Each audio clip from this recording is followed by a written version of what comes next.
We can assume that some of the first ways hominid ate were with the hands, and then some, if not all archaic humans, were utilizing objects like shells and broken pieces of wood to eat and drink when the hands became less efficient. After Homo sapiens emerged, when they weren't vandalizing local geology like kindergarteners and parading about with their menacing dancing and chanting to the spirits in the trees, these creative wretches began to fine-tune most all aspects of human culture, including eating utensils, crafting their wood and shell into something that would eventually, one day, be called the spoon.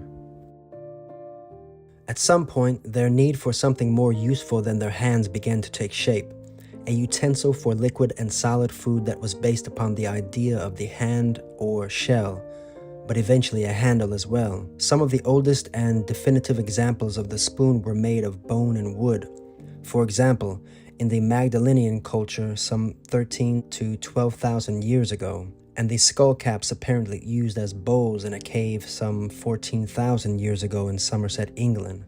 I bet that made the meal quite scrumptious. Ivory, slate, and flint in ancient Egypt, bronze and silver in ancient Greece and Rome, and bone and stone by the natives in the Americas before the white devils of Europe left their churches to come and share God's love by Christianizing them to death. What's important to note is that the idea of a spoon, its usage, its meaning, was birthed, and when it was finally constructed in its most rudimentary example, evolved into shiny utensils in all modern families' kitchens today. This food tool was thought up, constructed, and then given a purpose. That is to say, there is no question to when we look at a spoon that we know what the meaning of it is and the purpose of its place on this planet. It is clear, with no question as to why we have them and why we use them. Homo sapiens, on the other hand, is another story entirely. If we ask where they came from and what the meaning of their existence is like we did with the spoon, most of the stories we will be told stretch back only to the Neolithic, some 5,000 to 7,000 years. This is an issue as the oldest Homo sapien fossil found in Jebel Arud, Morocco, are around 300,000 years old on a planet that is 4.5 billion years old.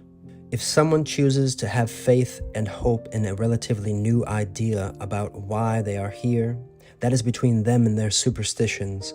But when we ask what we know, much like we ask what we know about the spoon, it simply doesn't hold up to a fair-minded scrutiny. For what we know, Homo sapiens emerged from a brood of creepy ape-like creatures as a result of millions of years of pointless evolution.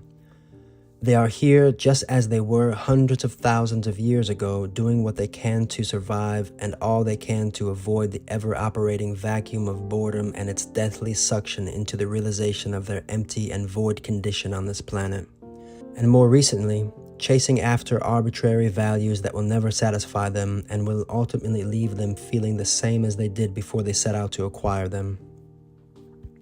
That is to say, so it seems, the spoon, an object you can purchase in a package of 50 for $1.25 at the local dollar store, has more meaning on planet Earth and more purpose in the here and now than you or I will ever have. Be that as it may, on a more positive note, I can stop talking now.